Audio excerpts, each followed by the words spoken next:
Depuis que je reçois des messages en masse, encore plus déçu par l'homme et la femme. Yo, c'est Vince, grosse dédicace à Hip Hop Corner. Mais j'entends dire, Vince c'est la mif alors qu'on se connaît pas. D'autres jalouses font que j'actais. Par devant ça me dit t'inquiète frère on est là. Faut que je me déconnecte, tu sais leurs attentions, je commence à les connaître. Non, j'ai pas baigné dedans. Bah, je suis pas d'une famille. Mes parents sont pas des grands auditeurs de rap déjà. Et après j'ai quand même des frères. Et c'est mes frères d'ailleurs qui m'ont fait découvrir vraiment le rap. Faut que je me déconnecte, tu sais leurs attentions, je commence à les connaître. On va dire que mes premiers morceaux de rap, je les ai écoutés vers 10 ans, on va dire. 10 ans vraiment à écouter, mais avoir aussi la conscience de ce que c'est en fait. Ouais. Plus la conscience de ce que c'est. Et à 12 ans, j'ai eu mon premier MP3. Et mon frère m'a dit tiens vas-y file-le-moi, je vais te mettre du son dessus. Et là il m'a mis Tupac, je connaissais déjà Eminem, j'écoutais déjà quelques groupes. Et voilà il m'a mis vraiment du Cynic à l'époque, je me rappelle, la FF. Il m'a mis Bloc de Style de Soprano et Luciano remixé par DJ Mel et DJ Jel, je sais pas dire ce que Jel, je crois que c'est Jel. Et du coup voilà des gros trucs, c'est lourd. Faut que je me déconnecte, tu sais leurs attentions, je commence à les connaître. Ouais, disons que c'est surtout un artiste qui m'a pas mal influencé au début, que j'ai beaucoup écouté, notamment à l'époque où lui, ça marchait énormément, que c'était un artiste qui pétait grave. Et ouais, ça m'a beaucoup influencé. Bah, ça se voit un peu dans ton côté un peu kicker. Ouais. Un peu kicker, mais un peu kicker authentique aussi. Tu vas pas kicker en mode trap où on raconte un peu n'importe quoi, mais toi, j'ai l'impression que tu fais un peu du rap où tu essaies de rester vraiment authentique, de parler de ta vie à toi et de Ouais. voir vraiment autour. Bah ouais, c'est ma vision, en tout cas moi c'est comme ça que je vois le rap. Et c'est vrai que ouais, Cynic, on retrouvait un peu ce truc là incisif, avec de la phrase forte, des bons schémas de rime et tout. Et ouais, c'est un peu ma marque de fabrique qui s'est dessinée avec le temps. Faut que je me déconnecte, tu sais leurs attentions, je commence à les connaître. Exactement, ouais, je suis venu par l'écriture. Bah en fait c'est le rap qui m'a donné envie d'écrire. Donc forcément je suis passé par l'écriture et comme t'as pas forcément tout de suite les moyens d'enregistrer, bah au début ça reste de l'écrit. Et j'avais pas aussi moi des facilités pour trouver des instrus, YouTube ça n'existait pas à l'époque, tout ça c'était plus difficile, tu tapais pas instrumental sur internet et tu trouvais quoi. Faut que je me déconnecte, tu sais leurs attentions, je commence à les connaître. Franchement, US, bah forcément, c'est Tupac, Eminem, je veux dire vraiment les deux gros noms. Après, à l'époque, je me rappelle justement, mon frère m'avait mis du Busy Bone, il m'avait mis des comment ça s'appelle, South Central Cartel, des trucs qu'avaient... je saurais même pas te dire, tu vois, parce que je suis même pas, tu vois ce que je veux dire, j'ai pas comment dire, j'ai écouté ce qu'on m'a donné entre guillemets. Après moi j'ai eu ma curiosité qui m'a fait creuser, tu vois. Mais voilà les gros noms c'est ça, c'est Tupac, Eminem forcément. Après en artiste français c'est les groupes un peu du sud, la FF, les Psychiatres, en parisien forcément voilà Cynic, Sniper, tout ça. Hein. Jul, mais moi Jul, gros respect pour lui, pick up Jul. Du travail, hein. Mais moi je respecte énormément ce qu'il fait, sa musique. En freestyle, il est costaud. Ah ouais, il est très costaud. Ah quand il rappe, il y en a beaucoup qui se taisent. Là je découpe les masters. Là je découpe et je m'installe. Ouais, j'ai sorti un premier projet, une mixtape on va dire, et j'ai sorti un album. Frisson. C'est ça. C'est l'album Frisson. Ouais, c'est Frisson. Ouais, j'ai écouté. C'est très rapandé. Genre, c'est très marqué. Ouais, mais grave. Ce que je veux dire, complètement, ouais. Vraiment rap du sud et tout. Je retrouve des mecs genre comme les mecs genre Furax Barbarossa et tout. De ouf, bah ouais, bah après c'est parce que c'est aussi des influences que j'ai eues, tu vois, bah, j'ai fait beaucoup de concerts avec Furax, avec toute cette team, la Bastard Prod et tout, tu vois ce que je veux dire, c'est des gens même que j'ai côtoyés forcément parce qu'on est de ce même milieu et ouais, grosse influence dans cet album-là. Ça doit être la folie d'être avec toute la scène comme ça, toute la scène indé du sud où ça bouge beaucoup quand même. Ouais, grave, franchement c'est bête d'expérience, c'est vraiment un délire, de ouf. Franchement grave. Là je découpe les masters. Là je découpe et je m'installe. Eh ben j'ai fait du rap, c'est vrai que les études on va dire ça n'a pas été une grande réussite pour ma part, mais on va dire plus le système scolaire n'a pas été une grande réussite pour moi. Et après j'ai fait de l'animation avec des enfants et j'ai fait de la magie. C'est lourd. Ouais. C'est excellent ça. Ouais. Du coup voilà je suis magicien en fait. Là je découpe les masters. Là je découpe et je je m'installe. Bah, je pense plus à l'époque de Frisson, où j'avais moins de compréhension. Enfin, c'est pas de la moins de compréhension, mais justement, je jouais de ça. En fait, c'est pas que j'avais moins de compréhension, mais que je jouais de ce, voilà, où je disais les femmes, c'est comme de l'art contemporain, c'est complètement dénué de sens. Enfin, moi, j'y comprends rien. Enfin, c'est un peu cet esprit, mais je m'amusais de ce truc-là parce que à ce moment-là, j'étais à une époque où émotionnellement, j'étais dans une incompréhension. Mais c'était pas, je comprenais, mais je sais pas, tu vois, c'est un petit peu ton cerveau comprend, mais ton cœur il a rien envie de savoir, et voilà, donc c'est ça qu'il y a dans le Frisson. Depuis petit, ouais c'est fou comme on te ment. Les filles veulent pas un prince, un crapaud qu'elle compte en banque suffit. Les femmes, c'est comme de l'art contemporain, c'est complètement dénué de sens. En tout cas moi j'y comprends rien. Là je découpe les masters. Écoute, moi je suis, j'estime être juste quelqu'un qui a des valeurs et ouais, donc on peut mettre les étiquettes qu'on veut. En fait, c'est pas que j'aime pas le mot féministe, je n'aime juste pas les étiquettes. C'est juste ça, j'aime pas les étiquettes et parce que pour moi elles enferment. Encore une fois, elles enferment. Comme dans la musique, on met des étiquettes, c'est de la trappe, c'est du machin. C'est ce qui fait aujourd'hui que certains auditeurs n'arrivent pas à passer le cap de tu vas leur faire un morceau un peu avec des sonorités actuelles, ils vont croire que c'est du commercial alors que c'est pas du commercial, en fait ils mettent des étiquettes avant même de savoir s'ils aiment. Et c'est ça qui dérange. Là je découpe les masters. Bah ouais, mais on le fait. Au-delà de l'avoir vécu, je le fais moi-même. C'est-à-dire qu'on le fait tous. C'est dans l'inconscient. À partir du moment où on voit quelqu'un, on veut le mettre dans une case. C'est même notre cerveau qui a cette capacité-là de ranger la personne qui voit en face. Mais c'est même peut-être un instinct de survie de savoir, ok, est-ce que cette personne, peut-être que ça part de ça. Est-ce que cette personne est dangereuse? Est-ce que machin? Est-ce qu'elle me rappelle pas des autres personnes qui étaient mauvaises ou bonnes justement? Et puis des fois, tu vas bien sentir quelqu'un, des fois, tu vas pas le sentir pour des raisons parce que tu mets une personne dans une case. Et donc c'est pas quelque chose de mauvais, mais il faut en avoir conscience et il faut savoir le faire avec discernement. Tu veux savoir comment je fais? Ça va, merci. Non, j'ai beaucoup aimé et puis je trouvais que c'était il y a un côté, enfin je vais pas dire complémentaire, mais moi ce que j'ai aimé aussi dans son morceau, c'est qu'elle fait beaucoup de références. Voilà, j'ai écouté du Noir Désir, elle fait des références, voilà, à R. Kelly, à tous ces gens. Moi j'ai fait aucune référence dans mon morceau, après c'était un choix. Ouais, c'est vrai que j'ai l'impression que ton morceau il est peut-être un petit peu plus centré, à part un des deux derniers qu'il mais il est un petit peu plus centré sur la manière dont l'homme il la voit en fait, tu sais, dont les hommes pervers un peu ils voient les femmes, tu vois, et que tu t'es vraiment genre en mode mis à la place du gars et tu as expliqué effectivement le fait qu'il n'arrive pas à parler à des femmes, le fait qu'il soit frustré, et du coup ça ouais, bien sûr. Truc, genre, bah, après ouais, moi je suis un homme, tu vois ce que je veux dire, donc je vois comment les hommes fonctionnent, j'ai le même cerveau qu'eux et donc je comprends un petit peu, mais ce qui m'intéressait en abordant ce sujet, moi ce qui m'intéressait c'était l'aspect très psychologique et d'aller un peu dans ce côté psychologique. J'ai parfois chanté du R. Kelly, j'ai vite déchanté d'un air débile. À 13 ans je jouais le pianiste, la pauvre Samantha elle rencontrait Polanski. J'ai grandi avec du Noir Désir, puis tout est parti à la dérive. De nulle part l'aigle noir surgit sur la vie, dans les foyers, dans les caves en collectif. Les traités de pute, c'est plus facile que d'admettre qu'elles veulent pas prendre un verre avec toi, car tu sais pas t'y prendre avec. Tu gonfles les pecs et les abdominaux. Tu vois les femmes comme des femelles, car être un homme c'est être un mâle dominant. Tu veux savoir comment je fais? Ça va, merci. Ouais, bah ouais, l'égocentrisme, le narcissisme que ça va engendrer, le besoin d'attention. En fait, je trouve que ça va venir exacerber des choses malsaines qu'on a en nous et qui finalement on devrait essayer de s'en détacher. Et au contraire, en fait, on vient juste le nourrir plus qu'autre chose. Et puis en fait, bah voilà, après, je vais rien sortir de nouveau, mais je veux dire, on est tous sur nos téléphones, on est tous là. À quel moment on vit réellement? Ouais, tu vois, voilà, le nombre de fois que je fais des repas et moi-même le premier, on est là, on est sur le téléphone avec nos potes, mais on est en train de se déconnecter de là. Pour les coups, on est connecté, mais on se déconnecte du monde complètement. Ouais, parce qu'au final, le temps qu'on passe là-dessus, c'est du temps où on vit pas, quoi. Ouais, c'est clair. Et au-delà du côté, enfin bon, je pense qu'il y a même un aspect, voilà, les écrans, je pense que c'est pas super bon pour le cerveau. Le fait de zapper, d'être tout le temps, enfin bon, il y a plein de choses qui sont négatives, au même titre qu'il y a son lot positif. Et c'est aussi ça, je pense que encore une fois, cette idée de pas mettre dans des cases, c'est aussi à ne pas voir tout noir ou tout blanc. Il y a du positif, faut aussi savoir le saluer et se dire ok, il y a ça quand même. C'est important. Fais des photos sexy avec tes copines, t'en rigoles. Faut que les garçons s'excitent, mettent des j'aime et puis des gommes. T'en veux plus que les autres, donc tu montres un peu tes formes. Mais tu vas finir démaquillé par un mouchoir de chloroforme. Si tu veux savoir comment je fais, ça va, merci.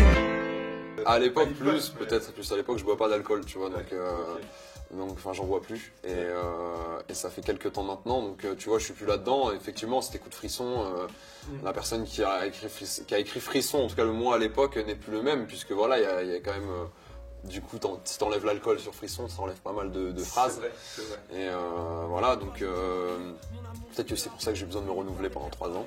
Hier tu me disais je t'aime, aujourd'hui je te vois t'éloigner. J'ai pris de la bouteille, mon voix peut te le témoigner. À défaut de crime passionnel, c'est dans l'alcool que je t'ai noyé. Un cadavre à la mer qui n'a rien de beau à dévoiler. Tu veux savoir comment je fais? Ça va, merci. Ouais, encore une fois, comme j'ai pu le dire auparavant, j'ai juste vécu tout simplement. Je pense que parfois il y a des gens qui oublient que un artiste, un musicien, un rappeur, c'est avant tout un être humain qui a aussi une famille, qui a aussi des amis, qui a une vie quoi. Et donc forcément j'avais cette vie qui me prenait pas mal et j'ai eu besoin effectivement de prendre du recul sur ma musique, sur ce qui s'était passé, sur cette notoriété qu'il avait prise. Voilà. Parce que là, du coup, même musicalement, je veux dire, au-delà de ce qu'il y a dans les textes, même musicalement, j'ai l'impression que ça a quand même vachement évolué par rapport à 2-3 ans. Les prods, elles sont beaucoup plus actuelles, beaucoup plus modernes. Même s'il y a 3 ans, il y avait déjà un peu des trucs un peu trap, un peu Ouais. Mais là, surtout sur Disquette ou sur Orline, par exemple, je trouve que c'était vraiment bien moderne. C'est l'album, du coup, il est comme ça. En fait, pas 23h59, l'EP, il est il y a beaucoup de kickage. Encore une fois, on en parlait tout à l'heure, c'est un peu en hommage aussi à cette école dont je viens, qui est une école vraiment, ça kick sec. Et pour être franc, j'ai toujours été en fait j'ai toujours aimé m'essayer à des nouvelles sonorités, et c'est vrai que les gens m'ont connu avec Frisson. Mais avant Frisson, j'ai déjà un parcours musical qui était très très éclectique, sauf que les gens m'ont connu avec Frisson. Et Frisson, en fait, c'est un truc que j'ai écrit vraiment dans une veine bien particulière, avec un esprit bien particulier. Et Frisson ne me représente pas entièrement en fait. Et parfois les gens ont tendance à encore une fois mettre cette étiquette de ok, Frisson c'est Vince. Non, Vince a fait Frisson, mais n'inversons pas les rôles. Tu vois ce que je veux dire? Ça fait que c'est qu'une planète dans mon univers. Tu veux savoir comment je fais? Ça va, merci. Dans un morceau, je dis nique ton rap conscient, je rentre pas dans vos catégories, donc je vais laisser cette phrase faire le taf. Bonne réponse. Mais ton rap, il incite quand même plus à penser qu'à s'enjailler en général, t'es d'accord? Ouais, en fait, je dirais même pas. Même si maintenant, il y a des deux, même dans les albums, même dans Frisson, il y a des sons plus légers, il y a des sons plus gauleries. Alors je vais changer ton mot, je dirais pas il invite à penser, mais il invite à ressentir. Ouais. C'est vraiment ça, il invite à ressentir. Et je pense que c'est ça le but de la musique, au-delà de n'importe quel artiste. Le but c'est de faire ressentir quelque chose, et ça peut être cet enjaillement, ce truc, allez vas-y on est chaud, on va en soirée.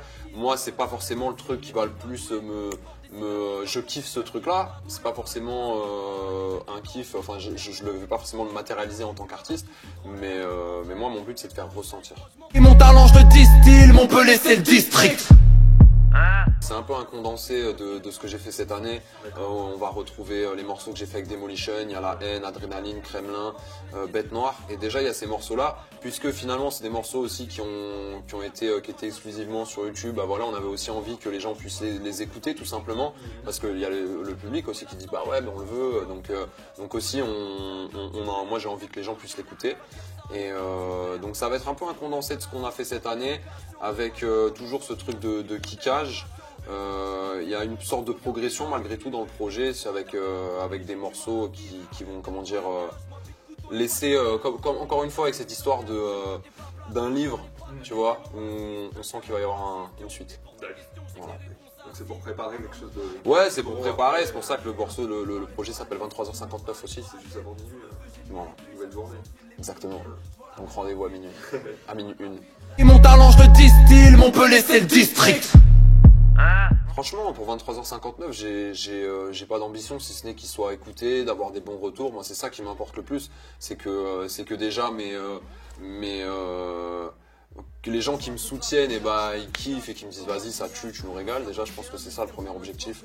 Après, moi, si tu me parles de chiffres, de trucs comme ça, tu sais, je reste un petit peu loin de tout ça, en fait. Même pas forcément en chiffres, mais ce que t'en attends en fait de la part du public, comment t'aimerais que le public le reçoive, tu vois, Bah, j'aimerais que les gens comprennent en fait l'évolution. Ouais, j'attends un petit peu de mon public de mon public d'avant, ouais, finalement qu'ils comprennent aussi qu'il évolue avec moi en fait, qu'il évolue avec moi et que peut-être on fait partie, et je parle pas que de moi, mais on fait partie de ces artistes qui ont peut-être pour vocation de faire évoluer un petit peu, de casser ces dernières barrières qui restent dans l'esprit de certaines personnes en matière de musique et de se dire ok les gars c'est de la musique en fait, arrêtons de mettre de cloisonner dans le rap, de dire ça c'est ci, ça c'est ça. En fait pose-toi juste une question, t'aimes ou t'aimes pas, mais ne mets pas d'étiquette en fait. Moi je le dis, voilà, moi j'écoute de tout. Si je kiffe un morceau de Booba, je kiffe un morceau de Booba. Si je kiffe un morceau de Jul, je kiffe un morceau de Jul.